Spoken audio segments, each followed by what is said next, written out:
तारिणी या मालिकेच्या आजच्या भागात आपण पाहतोय की त्या तारिणीने लॅपटॉपवरती तिच्या नवीन मिशनसाठी सगळ्या गोष्टीची आता पूर्णपणे खात्री करून घेत असते आणि शोध लावत असते की नेमकं काय असेल, कुठे असेल. त्यासोबतच तिला केदारची आणि त्यासोबतच घरच्यांची वगैरे सुद्धा आठवण येत असते. इथे आता तारिणीला तिचे जे सर आहेत तिचा कॉल येतो. ते तिला म्हणतात की तारिणी, तुला नवीन मिशनसाठी जायचं आहे आणि त्यासोबतच तुझं ही मिशनची पहिली पायरी असणार आहे.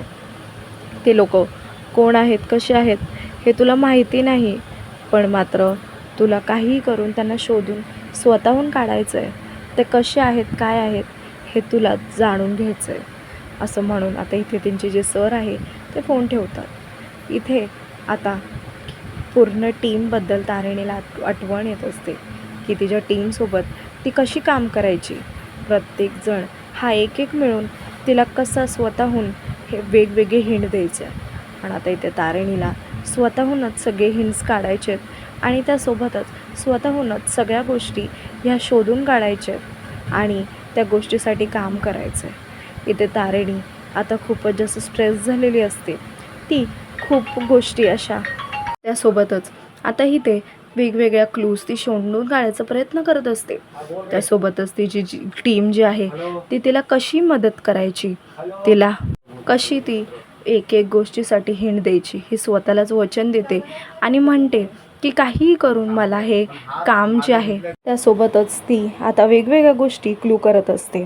इथे तिला टेक्नो, फातिमा म्हणजेच तिची गँग जी आहे ते काय काय म्हणतात हे तिच्या लक्षात येतं आणि त्यासोबतच तो म्हणत असतो की मी खानदेशच आहे, आमच्याकडे असणारे जेवण जे आहे ते आम्ही कधीच नाही विसरत नाही. तिकडची स्पेशालिटी आमचं जेवणच आहे, आम्ही कुठे जरी गेलो तरी आमच्या जेवणाला विसरत नाही. असं म्हणून आता तारिणीला एक हिंट हा मिळालेला असतो की कितीही जरी काहीही जरी झालं, माणूस हा कुठेही जरी गेला तरी त्याच्याकडे असणारा जे जेवण आहे तो कधीच नाही विसरत. त्याच्याकडची जी स्पेशालिटी आहे तो कधीच नाही विसरत. त्याला कुठेही काही जरी गेला तरी त्यांना त्यांचं जे जेवण आहे ते लागतंच. असं म्हणून इथे तारिणी जी आहे ती बोलत असते. इथे आता तारिणीला नवीन हा क्लू भेटलेला असतो आणि त्यासोबतच आता तिला कळतं की काहीही करून मला आता ह्याच गोष्टीवरती पुढे पाऊल उचलायचं आहे. काही करून आता मला ह्याच गोष्टीवरती पुढे ॲक्शन घ्यायची आहे, म्हणजे कुठेतरी माझं काम होईल. असं म्हणून आता तारिणी जी आहे ती स्वतःहूनच आता डिटेल्स काढते की काश्मीरमध्ये असणारा किंवा पाकिस्तानमध्ये असणारा जे जेवणाची स्पेशालिटी काय. दुसरीकडे असलेली जी बाई आहे ती मात्र फोनवर बोलत असते की तुम्ही काळजी करू नका, मी इथे बरोबर आणि नीट सुखरूपपणे पोचली आहे आणि त्यासोबतच माझ्याकडे असणारे पुरावे मी नीट ठेवले आहेत. मी अजिबातच त्याच्यावर काहीच हालचाल केलेली नाही आहे. आता मी थोडं भाजी वगैरे घ्यायला जाणारच आहे. दुसरीकडे आता इथे तारिणीची आत्या जी आहे तिने आता काकींना कॉल केलेला असतो. ती त्यांना सांगत असते की काही जरी झालं तरीसुद्धा आता माझ्या मुलीचं साखरपुडा आहे, काहीही करून तिच्या साखरपुड्यात कुठलेही विघ्न नाही आलं पाहिजे. इथं काकू म्हणतात की तुम्ही काही टेन्शन घेऊ नका, मी पण घर जोडायचंच काम करते, तुमचं घर हे आमचं आहे. तारिणी ही माझीसुद्धा मुलगीच आहे, तिच्याशिवाय मलासुद्धा काहीच म्हणजे काहीच प्रॉब्लेम नाही आहे. मी सुद्धा तिची जी काही गोष्ट आहे ती समजून घेऊ शकते. असं म्हणून इथे काकू जी आहे तिला ती सांगत असते. इथे आता आत्या जी आहे ती म्हणते की तुम्ही खरंच खूपच मोठ्या मनाचे आहात, तुम्ही खूप मदत करताय. त्यासोबतच इथे तारिणी कशी आहे, कुठे आहे, ह्या दोघींनासुद्धा आता काळजी लागलेली असते की नेमकं तारिणी ही कुठे गेली आहे, कारण तिच्याशी कसलाच कॉन्टॅक्ट झालेला नसतो. काकूला पण मात्र टेन्शन येतं. काकू म्हणते की तुम्ही काळजी करू नका, तारिणी ही लवकरात लवकर येईल. काही जरी झालं तरीसुद्धा घरीची आठवण आणि त्यासोबतच ती आपल्या माणसांना कधीच विसरत नाही, एवढं मात्र तुम्हाला पण खात्रीशीर पटलं असेल. असं म्हणून इथे काकू जी आहे ती त्यांना सांगत असते. काकूंनासुद्धा आता आत्याशी बोलून फार बरं वाटतं आणि आत्यालासुद्धा काकूंशी बोलून फार बरं वाटतं. ती म्हणते तुम्ही काहीही काळजी करू नका, आम्ही त्यांच्या साखरपुड्याला नक्कीच येऊ. असं म्हणून इथे ती सांगत असते. इथे जितक्यातच ती फोन ठेवते तितक्यातच आता निशी आणि त्यासोबतच युवराज हे काकूच्या खोलीमध्ये येतात. ते तिच्याशी बोलत असतात. त्यासोबतच इथे तिचं बोलणं जे आहे ते थोडंफार ऐकतसुद्धा असतात. काकूंना वाटतं बरं वाटत नाही. त्यांना असं वाटतं की निशी आणि युवराजनी माझं जितकं पण बोलणं जे आहे ते ऐकलं आहे वाटतं, सगळ्या गोष्टी ऐकून घेतल्यात वाटतं. इथे निशी म्हणते की काही जरी झालं तरीसुद्धा ती तारिणी यायला नको, कारण मला ती अजिबातच आवडत नाही, माझं तिच्यासोबत अजिबातच पटत नाही, असं म्हणून इकडे ती स्वतःच म्हणत असते. तेव्हा इथे काकूजी ती तिला समजवते. तिला म्हणते की ती येणार, कारण ती पण ह्या घराची एक सून आहे, असं म्हणून तिला सांगत असते. इथे युवराज मात्र निशीला म्हणत असतो की खरंच ही काकू पण येडी झाली आहे वाटतं तुझ्यासारखी, तिला पण वेगवेगळ्या गोष्टी ह्या समजायला लागल्या, तारिणीही गेली, ती काय आता येत नाही, असं म्हणून तो तिला सांगत असतो. इथे तारिणी जी आहे ती आता तिच्या नवीन मिशनसाठी निघालेली असते आणि तिच्या मिशनचा हा पहिला दिवस असतो. इथे ती त्या जागेवर पोचते जिथे तिला पाजींनी सांगितलेलं असतं की हीच ती जागा आहे जिथे आपले पुराणे जवान जे आहेत ते होते, आणि त्यासोबतच इथलीच त्यांची ती कामगिरी आहे, असं म्हणून इथे तिला तेव्हा तिथे तारिणी जी आहे ती आता टेन्शनमध्ये आलेली असते. तरीसुद्धा तिला आता एवढंच माहिती असतं की काहीही करून मला सरांनी जी कामगिरी दिली आहे ती मला पूर्ण करायची आहे, काहीही करून मला त्यांनी सांगितलेली गोष्टी ही पूर्ण करायची आहे, असं म्हणून तिच्या डोळ्यात मात्र ती जागा पाहून पाणीसुद्धा आलेलं असतं. कारण तिकडं दिलेलं त्यांनी जे स्वतःचे प्राण आहेत ते सुद्धा तिला आठवत असतात. तिला माहिती असतं आता काही जरी झालं तरीसुद्धा ह्याच्या पाऊल जे आहे ते मलाच उचलायचं आहे, मला आता माझ्या मिशनसाठी रेडी व्हायचं आहे आणि त्याच्यासाठी जायचं आहे, असं म्हणून आता तारिणी ही तिथून निघालेली असते. खरं तर तिचा हा नवीन प्रवास असतो, पण मात्र ती त्याच्यासाठी पूर्णपणे स्वतःला रेडी करत असते. काही जरी झालं तरीसुद्धा तिला खूप खंबीर राहून ही सगळी गोष्ट जी आहे ती करायची असते. तारिणी स्वतःला स्ट्रॉंग बनवते, स्वतःलाच हिंमत देते. इतक्यातच आता सरांचा तिला तिच्या कॉल येतो. ती त्यांना सांगत असते की तुम्ही काळजी करू नका, मला मात्र एक गोष्ट भेटली आहे जेणेकरून आपल्याला नेमकं ट्रॅक करता येईल की ती कुठे आहे बाई आणि कुठे गेली आहे ते, म्हणूनच मी आता तिकडेच जायला निघते आहे. तुम्ही काळजी करू नका सर, तुमची ही जी पहिली पडाव आहे मी नक्कीच पार पडेल आणि तुम्हालासुद्धा समजून जाईल की नेमकं माझ्यामध्ये किती ताकद आहे आणि मी सगळ्या गोष्टी या पूर्ण आणि खंबीरपणे पार पाडू शकते, असं म्हणून इथे ती सरांना सांगत असते की माझ्याकडे एक खूप मस्त आणि फुल प्रूफ प्लॅन आहे, तो पूर्ण झालाच की मी लगेच तुम्हाला कॉल करते, असं म्हणून इथे तारिणी जी आहे ती सरांना सांगते आणि ताबडतोबच तो फोन जो आहे तो ठेवून देते. सरांनासुद्धा ते काळजी लागलेली असते. त्यांना असं वाटतं की तारिणी ही त्यांनी दिलेलं जे पहिलं काम आहे ते पूर्ण नीट आणि चांगल्या प्रकारेने पार पाडेल ना, कारण आता तिच्या हा नवीन प्रवास आहे. इथे आता तारिणी जी आहे ती त्याच मार्केटमध्ये गेलेली असते जिथे ती बाई जी आहे ती सामान घेत असते, भाजी वगैरे घेत असते, कारण की आता तिथेच तिला पकडायचं असतं तिला. इथे तारिणी शोधत असते की नेमकी ती बाई कुठे गेली असेल आणि त्याची स्पेशालिटी ही काय काय आहे ते. इथे आता तिला टेन्शनसुद्धा आलेलं असतं की मी हे काम करेल की नाही करेल, पण आता तिला काहीही करून हे काम जे आहे ते करायचं असतं.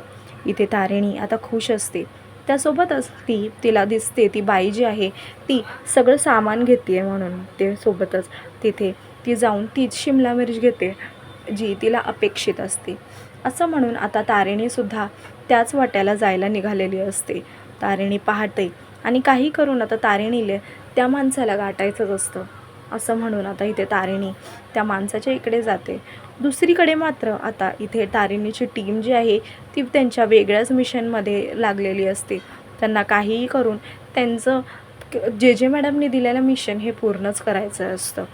इथे तारिणी आता तिला समजलेलं असतं की काही करून मला त्या शिमला मिरची अदलाबदली जी आहे ती करायची आहे, असं म्हणून इथे आता तारिणीसुद्धा त्याच माणसाकडे जाऊन तीच शिमला मिरची जी आहे ती विकत घेते आणि त्यासोबतच आता त्यांच्यासोबत भावतोल करत असते, त्यांच्यासोबत मस्ती मजाक करत असते की कितनी दिन से आया, असं तसं.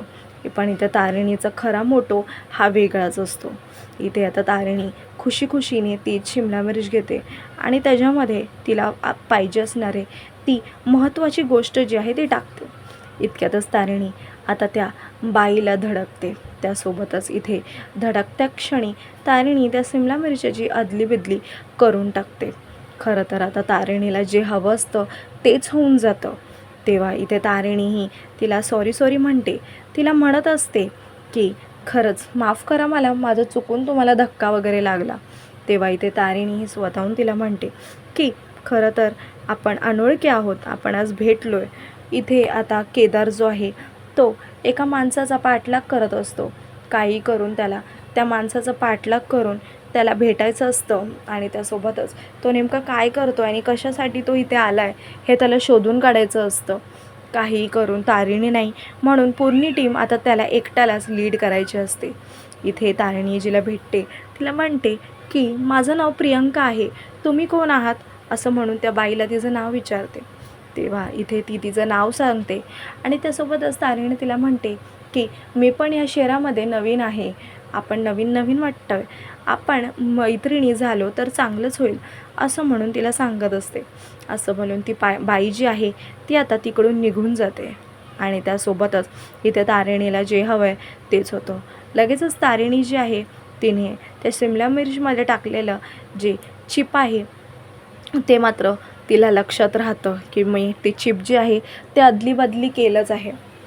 दुसरीकडे आता तारिणी लगेच कुठलाही वेळ न वाया घालवता ताबडतोब तिच्या सरांना कॉल करते आणि त्यासोबतच त्यांना सांगते की त्या बाईला आता आपण इझिली ट्रॅक करू शकतो. ती बाई जी आहे ती खरंच आपल्याला कुठे जाणार आहे आणि कशी कुठे राहणार आहे लगेच कळेल. असं म्हणून आता तारिणी कुठलाही वेळ वाया न घालवता त्या चिपचा पाठलाग करते. त्या फोनवरून त्या चिपमध्ये असलेलं जे ट्रॅकिंग रेकॉर्ड आहे ते पाहते आणि त्यासोबतच त्या रेकॉर्डसोबत तिथे ट्रॅक करत असते. तिचे सर पण खुश होऊन जातात. इथे केदारला आता तिथे मंदार भेटलेला असतो. त्याला भेटून तो खुश होतो. त्याला म्हणतो की अरे तुम्ही इकडे काय करताय म्हणून. तेव्हा लगेचच तो म्हणतो की काय कसा आहेस तू, तारिणी कशी आहे आणि त्यासोबतच इरा कशी आहे असं म्हणून आता केदार त्यांना सांगतो की सगळे खूपच मजेत आहे आणि खुश आहेत, तुम्ही कसे आहात असं म्हणून इथे आता तो इराबद्दल विचारतो.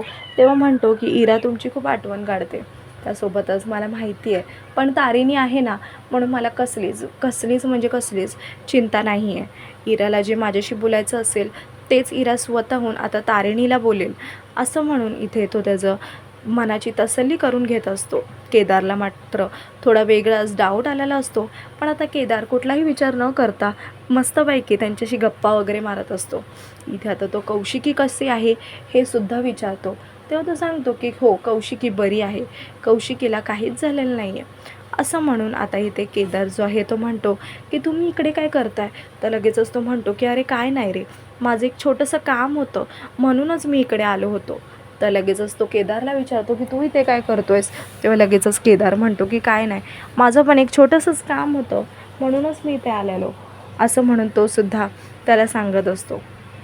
इथे आता तारिणी जी आहे ती हळूहळू करून त्या बाईचा मात्र पाठलाग करत असते की नेमकं ती बाई जी आहे ती कुठे चालली आहे आणि काय करते ते.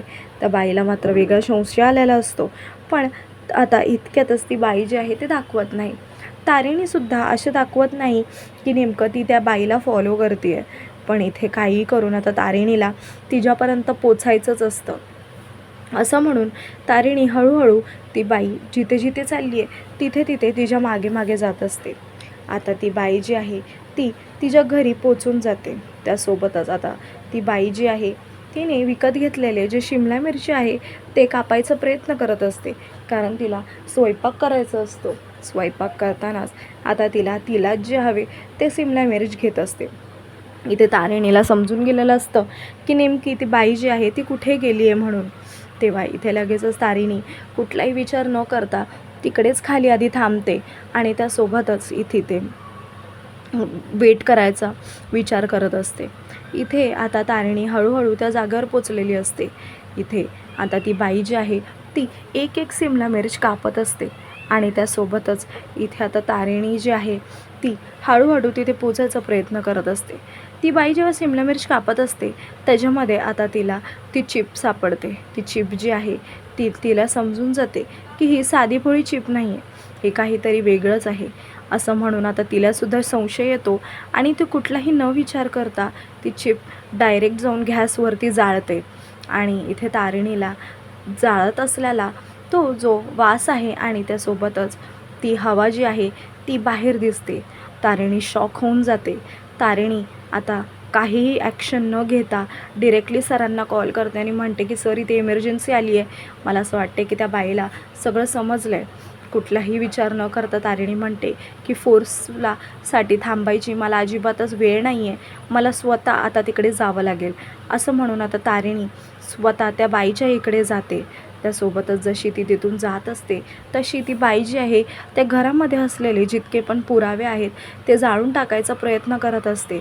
एका कढईमध्ये ती त्या सगळ्या पुराव्यांना आग लावत असते. तारिणी मात्र त्या बाईच्या वर असलेल्या छतामध्ये त्या सगळ्या गोष्टी पाहत असते. असं म्हणून आता तारिणी ताबडतोब तिकडे जाते आणि जोरात दरवाजा खोलते आणि त्या बाईसमोर जाऊन उभी राहते. ती बाई पण तिला पाहत असते आणि त्यासोबतच तारिणी पण तिला पाहत असते आणि त्यासोबतच आता आपल्याला समजणार आहे की नेमकं आता पुढे त्या बाईमध्ये आणि तारिणीमध्ये काही संवाद हे घडणार आहेत.